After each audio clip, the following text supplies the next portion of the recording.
It's 5 o'clock on a Wednesday and it's time for Craig and Ryland's Magic Review Show. I'm Craig. I'm Ryland. Welcome back to the review show. Thank you very much for the feedback that we had from last week's show. Really appreciate it. This week we are looking at 4 tricks. That Yes, says, right. four. It's always 4 tricks. Sometimes it's 5 tricks, but generally it's 4. It might be 4.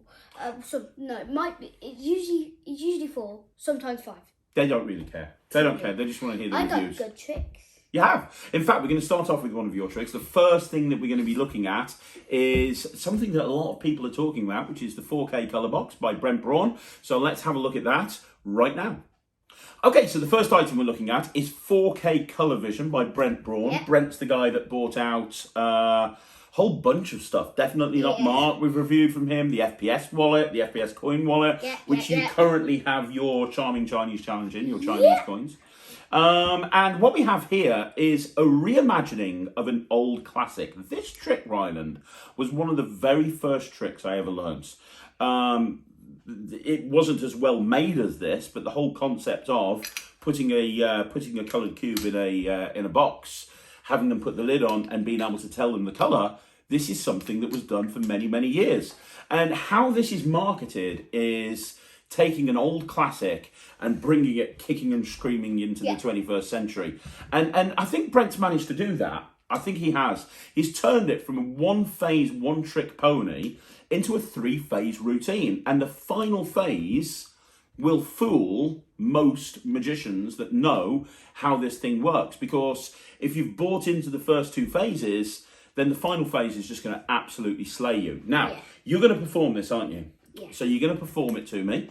You're going to, so everyone can see exactly what it looks like. And then when you've performed it, I'm going to ask you some questions and we'll talk about what we think about it. I've got a colourful die. Usually you would use this in Candyland. In Candyland, would you? Okay. You get different colours of candies, like what you roll. Okay, yeah. It's a different candy. Okay. Okay. Now you can examine the box. It's not like you can see through it in the light or anything like that. But you can see through it in the light. Look at the lid as well. Yeah. Fine. Yeah, I'm happy with that. Yeah. Okay.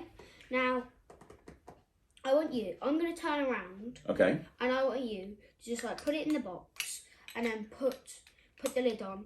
Any way or? Like, I just want you to put like any colour you want on top. Okay, so pick a colour and put it so that colour's on top. Yes. Okay. And then when you're done, put it in my hand. Okay.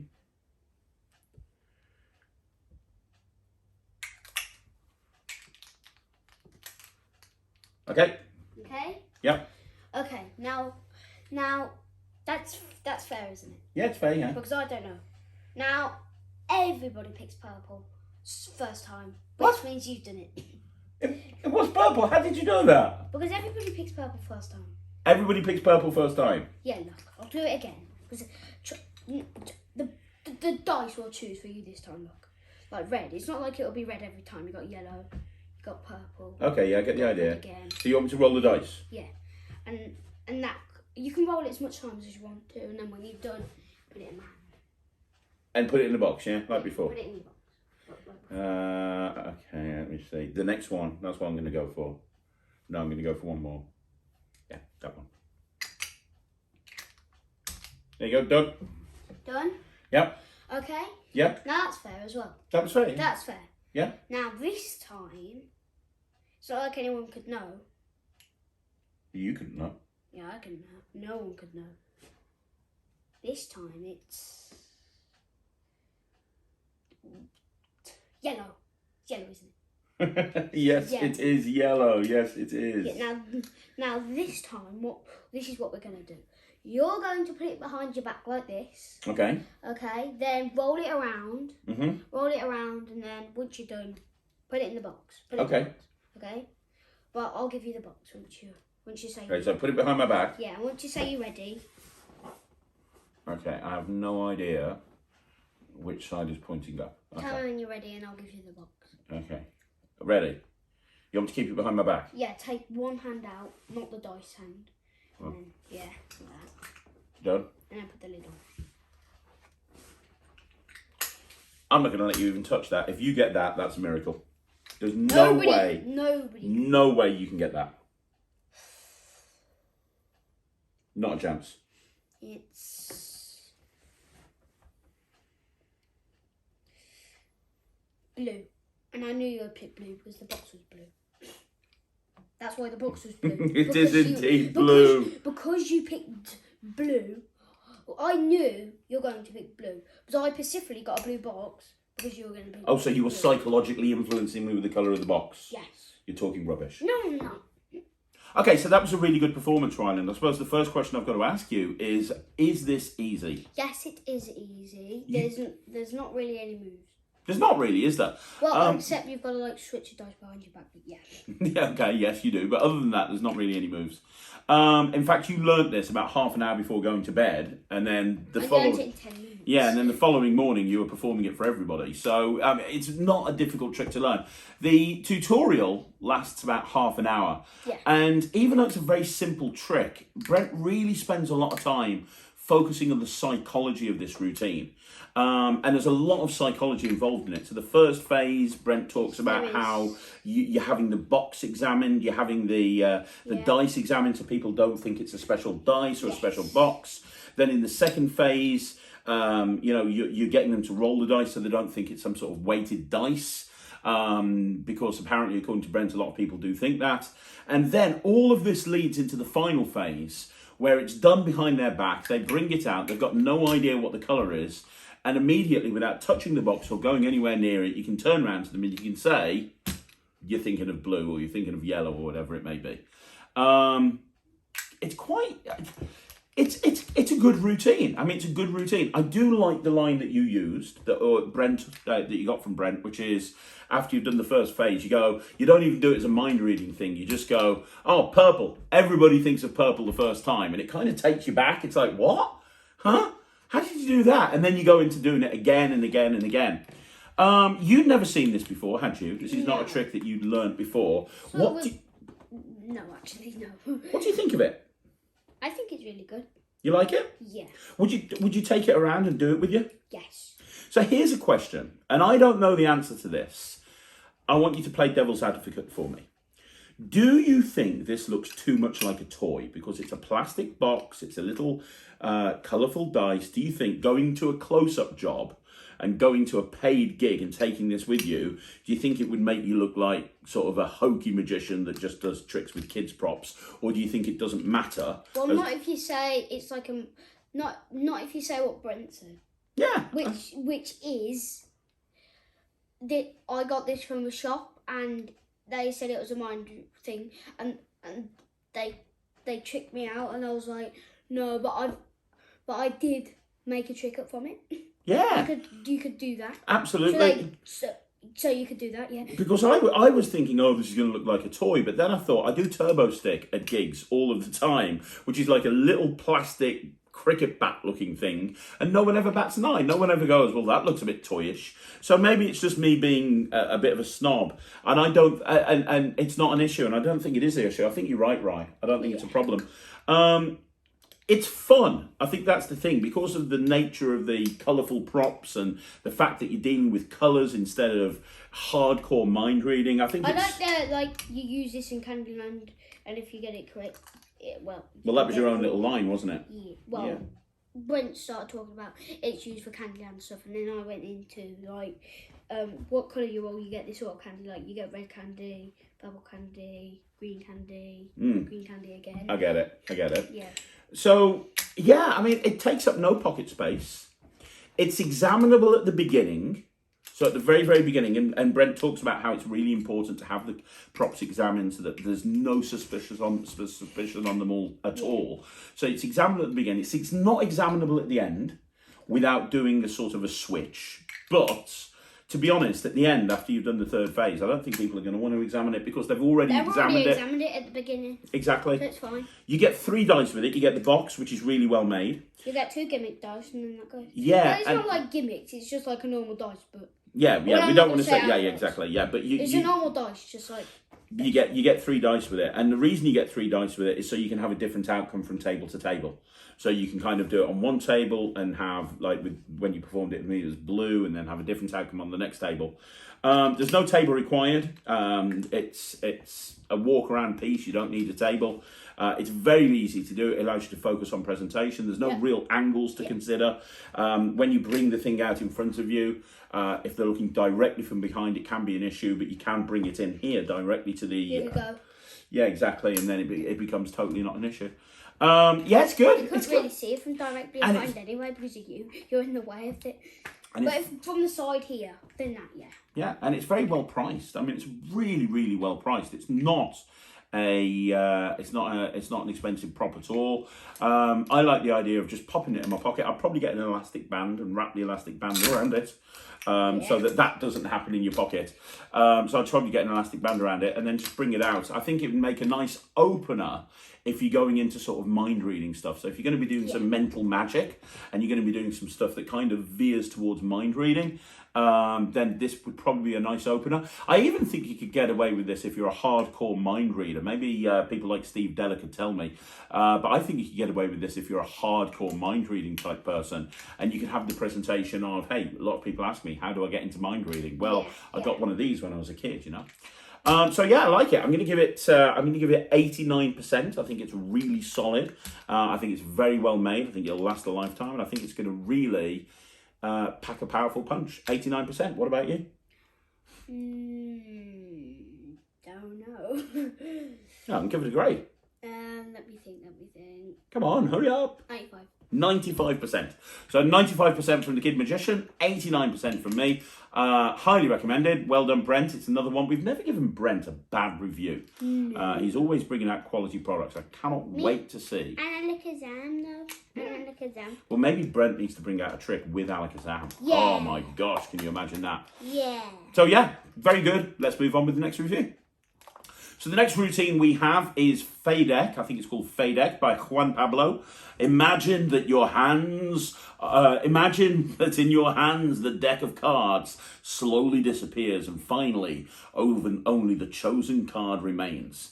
When I saw the trailer to this, I thought this is going to be too good to be true. There's no way this is possible.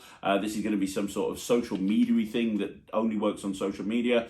Damn, was I wrong. This is actually this is a really nice trick. I really like this. I like it too. I like it. It really is good. It reminds. I want you to perform. I'm gonna. It reminds me a little bit of Christian Grace's Level 1, but completely different from a methodology point of view. Like completely different. And I thought it was going to be very impractical, and I'm completely wrong. If you don't know what this is, it's basically a deck of cards vanishes bit by bit by bit until you're left with just one card. Yeah. There's a few different ways you can perform this. The classic routine, the main routine, is a transposition between the deck in the pocket. The deck in your hand and their selected card in the pocket. I'm going to perform that for you now, just as they explain it. So I'm going to go through this first of all, and then when I perform this, we'll talk about what we think. Yeah. So Ryland, I've got a pack of 52 playing cards here, my friend. Okay. And we're going to do a card trick. Are you cool with that? Yeah. So the idea is I'm going to riffle down the deck with my thumb. You're going to say stop, and wherever you say stop, that's the card. So just say stop. Stop. You happy there? Yeah. I'm allowed to look at the card, the 7 of diamonds. Are we cool with the 7 of diamonds? Yes. Because I don't want you saying later on, I made you pick the 7 of diamonds or anything. Because there are 52 cards here. Yes. It's not like one of these tricky TV magic decks where all the cards are the same. They are all completely different. Yes. And you could have picked any card, and you picked the 7 of diamonds, this one right here. Yes. Now, I'm going to do something called a transposition. Most kids don't know what a transposition is. I know you do. It means making two things change places. Yes. Now, in the shelf underneath my table, I'm going to put the 7 of diamonds, okay? Yeah. And that leaves the deck here. Now watch the deck. If I snap my fingers and give a little shake, what happens is half of the cards vanish from the deck immediately. Half the cards disappear. Now if I do that again and snap, what happens is every single card vanishes, leaving just the 7. And the reason is in the shelf underneath my table now, I actually have the rest of the deck, and that is a transposition. So that was the main transposition routine. I love that. I love the fact that the gimmick is set. The gimmick is one card. It's a very special card, but the gimmick is one card. The rest of the deck is regular. Now, the reason I'm telling you that is because you're left at the end with a regular deck. You could potentially load the gimmick on top of the deck, because the gimmick card starts off on top of the deck. So you could load the gimmick on, although to be honest, I think it might be a bit fiddly with what happens with the gimmick card without giving too much away. So I think the best thing to do would be to have this as an opener. I think the best thing to do would be to, because you could have this gimmick card set up inside the box, take the cards out of the box, go into it, do this routine and have the deck transpose, and then you're left with a regular deck. It'll be a nice intro into a card to pocket routine. So if you do like the Francis Carlisle card to pocket, or any other version of card to pocket, like maybe card to pocket extreme, which is on Netflix. Yeah. Netflix, sorry. My card to pocket routine. This would make a great opening bit to go into that routine. The gimmick is very well made. It's the gimmick reminds me. I mean, it's got a couple of different aspects to it. Yeah. It reminds me a little bit of a Paul Harris vanishing deck, Yeah. but done in a Remind me like that. yeah, because we've performed that together, haven't we? But done in a completely different way. The angles are really good, and when you put that card away in your pocket, the angles are so good. I'm really surprised at how good the angles are. And I thought it would be really fiddly having the deck vanish bit by bit. I found level 1 really difficult to do. I found really... So, yeah. But this was not difficult. This was really easy. It's literally, you show a full deck, boom. You've got half a deck. Easy. You show half a deck, boom. If you can do that sort of motion, you can do it. And then you're left with one card. You then reach into the pocket, you bring out the deck, and then you're immediately, the card's examinable, the deck's examinable, everything's examinable. You got any questions for me? Anything you want to know about this? Can it be? Well, it's good for close-up, isn't it? Oh, it's great for close-up. I mean, close-up is Stage?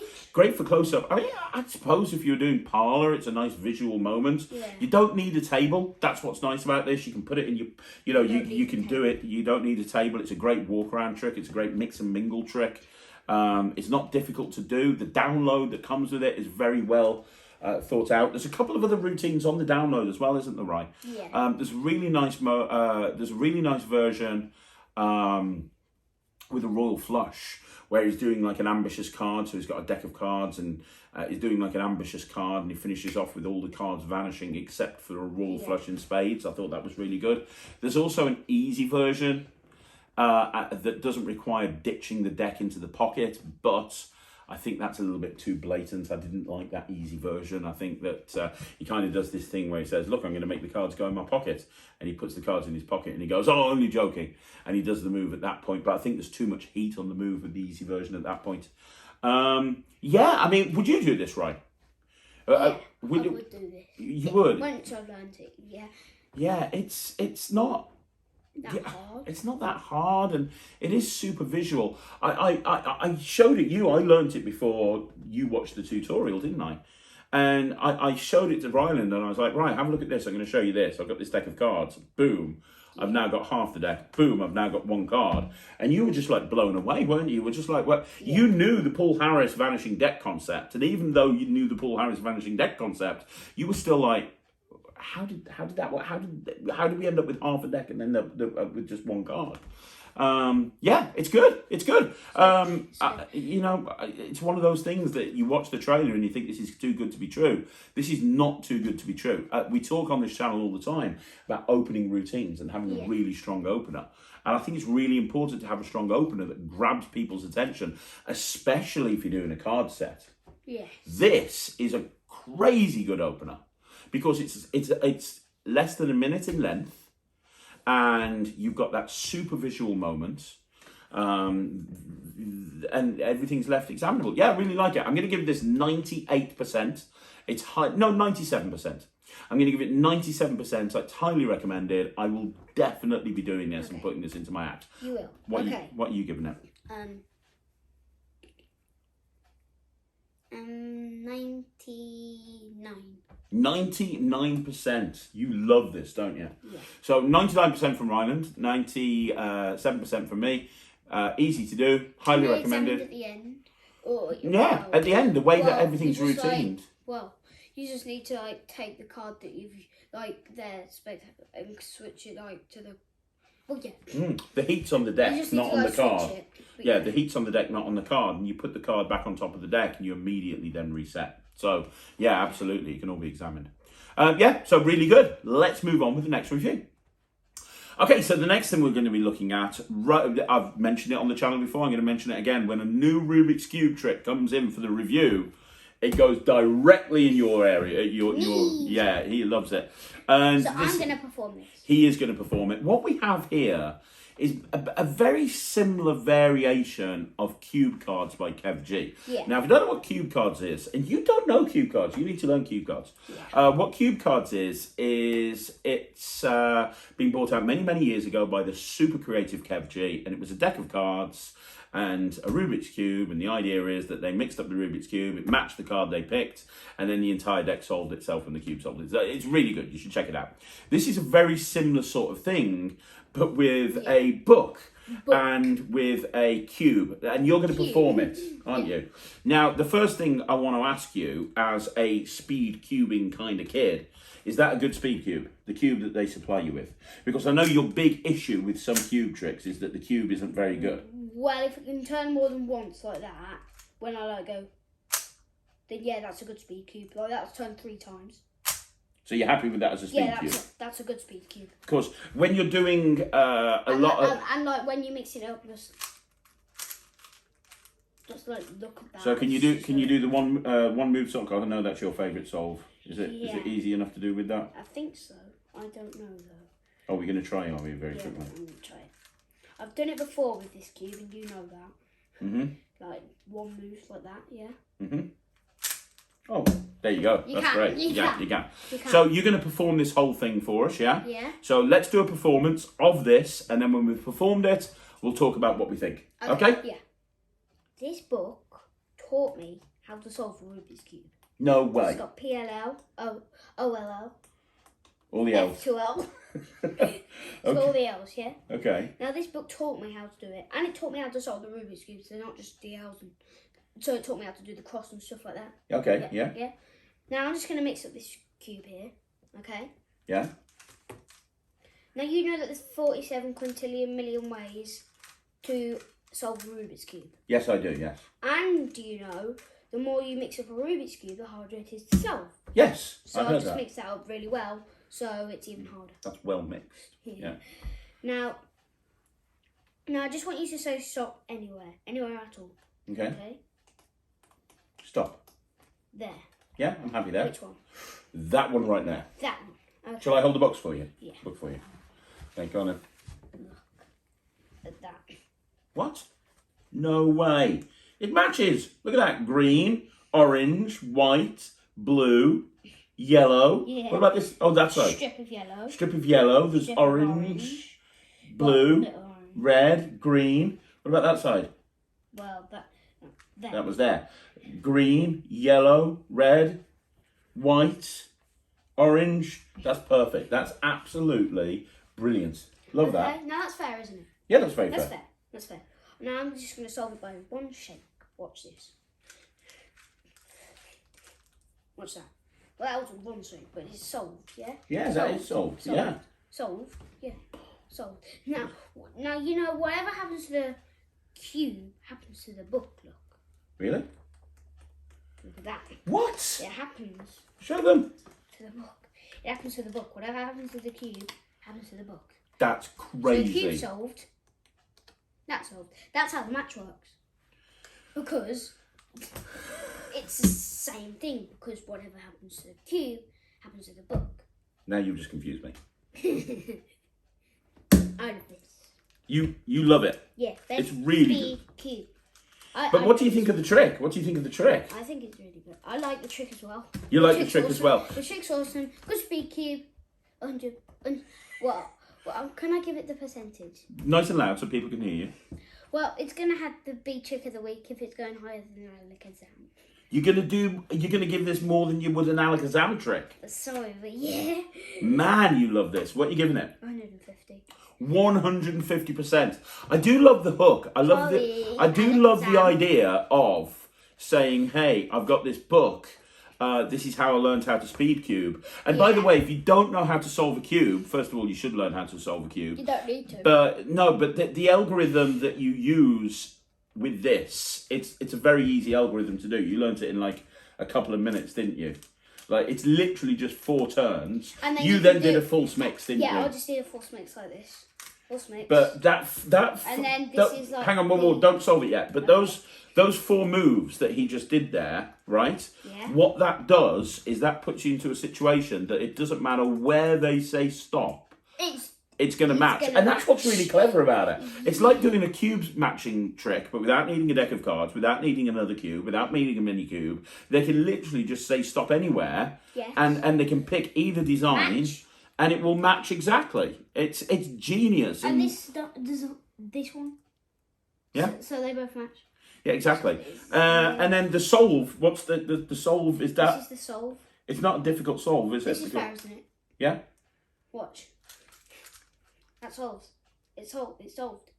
And that's a lot easier than a normal solve, isn't it? Like, you do the 1 second solve, that solve that you did with this. It's just easier. Is that an easier solve? Like yeah, it is. And do you know what's sneaky about this? What? Let me just put it into that position.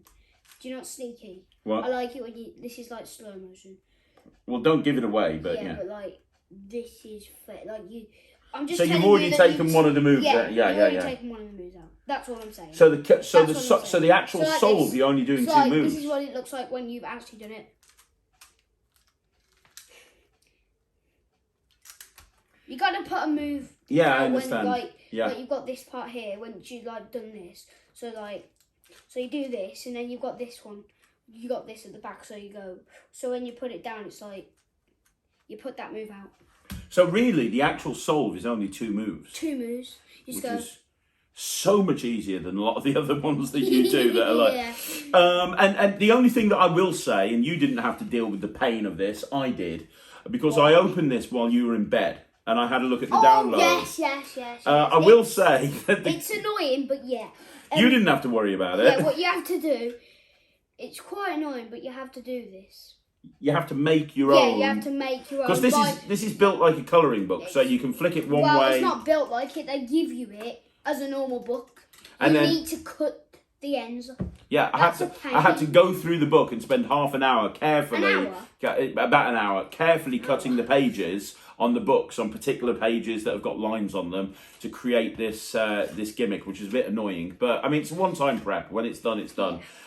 It's great. What I like about this is nice speed cube. It's a nice speed cube. The book creates intrigue. Good. I love the idea of as a hook talking about, this is how you learn speed cubing. Nice false mix, by the way. It could be a new false mix. Instead of 1 second solve, that's the new false mix. This is big enough to fit into a jacket pocket, so you can carry it around, mix and mingle. The focus at the end of this, even though the book can't be examined, the focus is on the cube. You can then go from this into any of the cube routines that you want to. But because of the visual aspect of this, it's big enough to do in a parlour show or stage or cabaret or something like this. Kids would love this. In a kid show, talking about, hey, who's got a Rubik's Cube? Who'd like to solve it? Well, you can learn to solve it with one of these. Have you ever seen one of these before? And going into it that way. I just think the whole thing's great. And do you know what's nice? What? It could be a new 1 second solve. Look. Let me just mix it. But it You're still going about the mix now? Look. It's fair, look. 1 second solve. It's a new 1 second solve. That's what it is. It is a new algorithm. You've learnt another way of solving a cube with one move, just what you needed. Right, okay, so I'm going to give this 100%. He's given it 150%. This is trick of the week. It is trick of the week this week. It is very, very highly recommended. I absolutely love this. And you don't have trick of the year.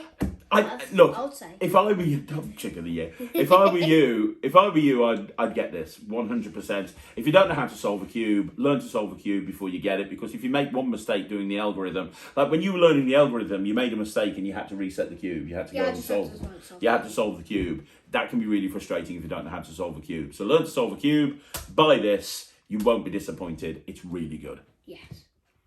Okay, so the final trick this week is Post Trick by Gustavo Raley. Trick. You love Gustavo Raley. He's done loads of stuff. The chocolate that turns into the Rubik's Cube, the money that turns into the Kinder Egg. There's Oh yeah, I love that. There's so many Gustav Raley tricks, and you can always tell a Gustav Raley. And he did the Lego Man that exploded. I love that. I think he's one of your favourite creators at this point. And you can always tell a Gustav Raley trick because it's super visual. It's always very clever in terms of methodology. This is no different. What we have here is a post-it notepad that turns into money, which sounds bonkers. But that's what happens. Now, the thing that people need to consider with this, you can buy this in a euro version, or you can buy it in a dollar version. It comes with fake dollars and fake euros. You can make it up with your own dollars and euros if you want to. It doesn't come with a UK version.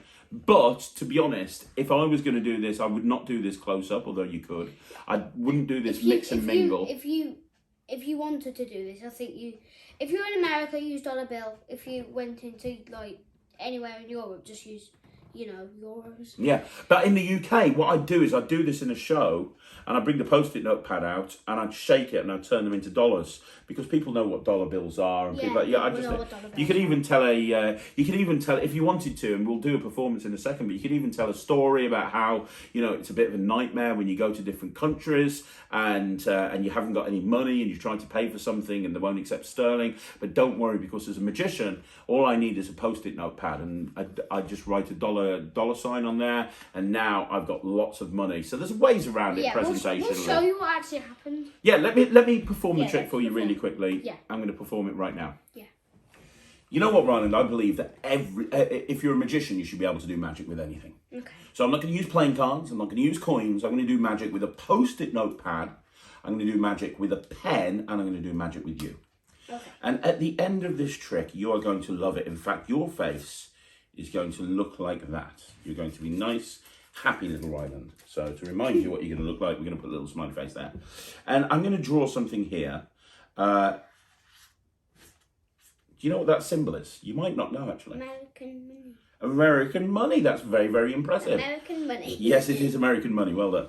I'm going to try and do something. Watch this. Do you see the American money symbol? Yes. Watch the post-it notepad. 1, 2, 3, and I can actually turn that into real money. Now we've got nothing but American dollar bills, no post-it notepads, and that's how magicians make real money. And your face should be like this.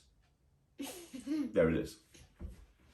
Now, that's super visual. I love that moment. It reminds me a little bit of Extreme Burn. And what I like about how the gimmick works is you show the post-it notepad, you shake, it turns into the money, and immediately you can show both sides of every bill, which looks really good. Now, there is a bonus routine, which I didn't like as much, which is why I didn't do it, which is the post-it note that you stick on the person that's helping you, you actually stick it on yourself like this.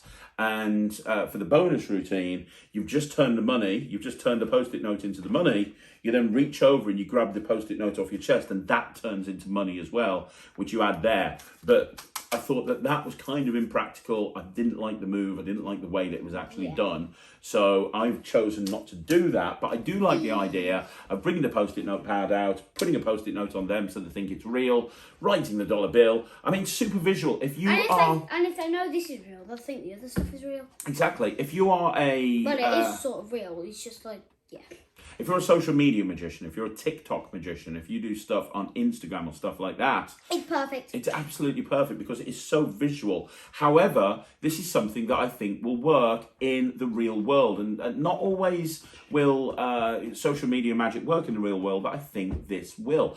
The post-it notepad takes up no space, so you can just have it in your pocket. You can bring out the post-it notepad. You can just take a post-it note off, write the thing on there.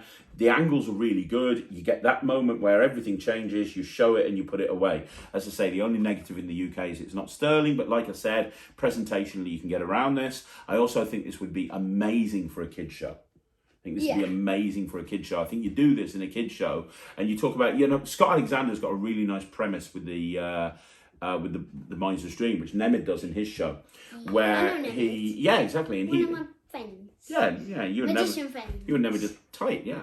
And what Scott does is he talks about, hey, you're worth a lot of money. I think it was originally a Chris Capehart line, but your kids, you're worth a lot of money to your parents because they can make money off you. I like the idea of going to a kids show and saying, hey guys, would you like to know how to make lots of money? Who'd like lots of money so that you can buy more Lego and stuff like that? You would? Okay, let me show you how to make lots of money. Who's got Post-it notes in their house? You have. Well, get the Post-it notes, watch the Post-it note pad, just shake it. It's going to turn into money. I think you'd have every single child going home from that kids show, going and finding the Post-it note pads in their parents' house and trying to shake them and turn them into money. That would be so funny. That would be really funny. But yeah. I can't do it. What? Is he lying or something? But I saw him do it. Is it a special way he did it? Exactly. So yeah, I mean, I really like this. Yeah, I think it's super visual. Like it's great for close-up. It's great for stage. It's great for kids' parties. It's great virtually. It's great for social media. It's a super visual trick. Yeah, and I'm gonna give it 95%. It's just so you know, it's very well made. Yes, it's going to last a lifetime. Yes. The gimmick itself is great, but you know, I got to say, the quality of the fake dollar bills are really good as well. I'd actually, you know, if I plan on doing this, and I think I'm going to try it out and plan on doing it, I'm just going to use those bills. I'm not going to try and put real American money in there. I think it's great. The whole thing's really good. I'm going to give it 90%. I think it's great. 90%. I think that I guarantee you, mate, there's going to be people on TikTok within the next week or two that are doing this, and they should, because this is killer. I love the idea of taking an object that everybody knows. Everyone knows a Post-it note pad. Everybody knows American money. Yeah, and if you're in America, if you live in America or Europe, this is a no-brainer. This is something that's, I mean, you know, we talk about openers, right? And doing something that's a little bit different. I love doing Extreme Burn for that very reason. It's different, it's unique. It's like, oh, look, boom, I've got this money.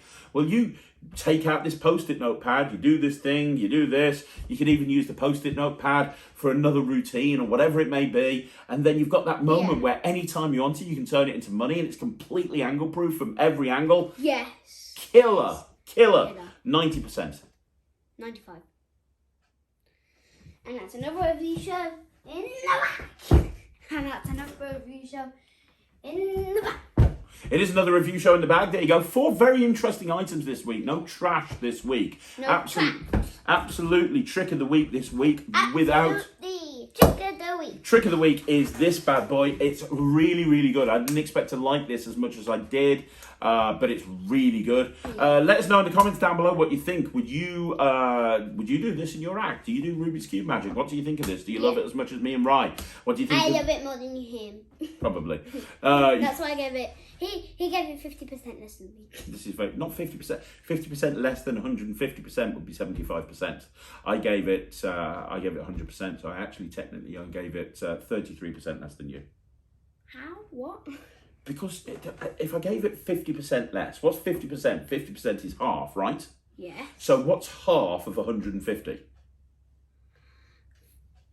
Well, 50.